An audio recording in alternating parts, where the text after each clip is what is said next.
Hi there, everyone. It's nice to see you.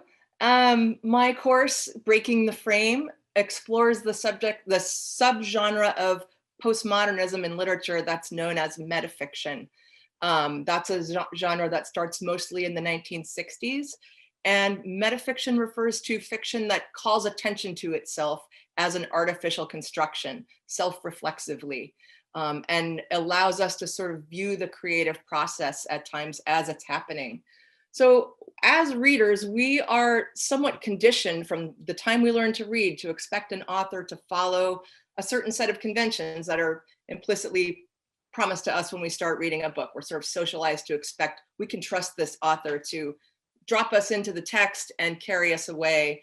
And in metafiction, authors break that contract all the time. And so it sort of asks, what is that contract that we have between the reader and the author?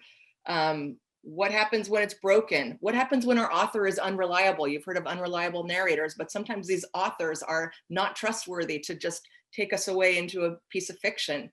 And so we will explore in this class the boundaries of narrative and examine texts that use all kinds of experimental narrative structures, shifting perspectives, destabilized narrators, and really contradictory plot lines. And so a lot of these texts are very self-conscious of themselves as texts. They'll keep reminding you of the fact that you're reading a novel and I'm your author. So much for the old idea of escaping into the world of fiction. Metafiction just doesn't let you do that.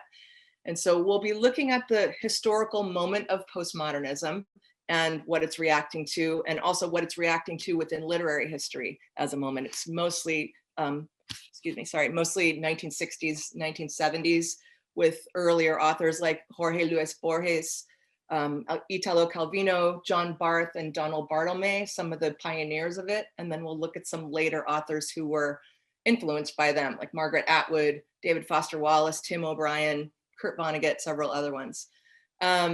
We'll read several short stories, a few poems, 2 novels and a play, and watch a film. I'll probably throw in a little postmodern theory as well. And evaluate whether their employment of metafiction as a technique actually serves a narrative purpose. Because metafiction can be really playful as it breaks down these narrative conventions, but at its heart, it's also critiquing the idea of representation in general on a deeper level. It's sort of a rejection of the notion that we can distinguish between reality and fiction. So in this way, it really can function as postmodern cultural criticism, as it sort of deconstructs the creative process as we're watching it. And so there is metafiction that's only there to play with that gimmick of having the author break through and text and say, remember me, I'm the author, I'm here. And when it is just a gimmick, that's not actually very interesting, I don't think.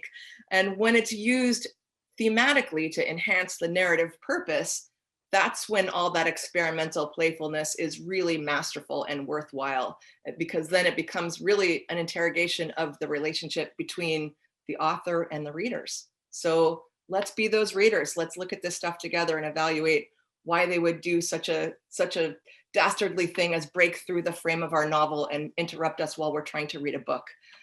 Let's see if we agree that they're allowed to do that.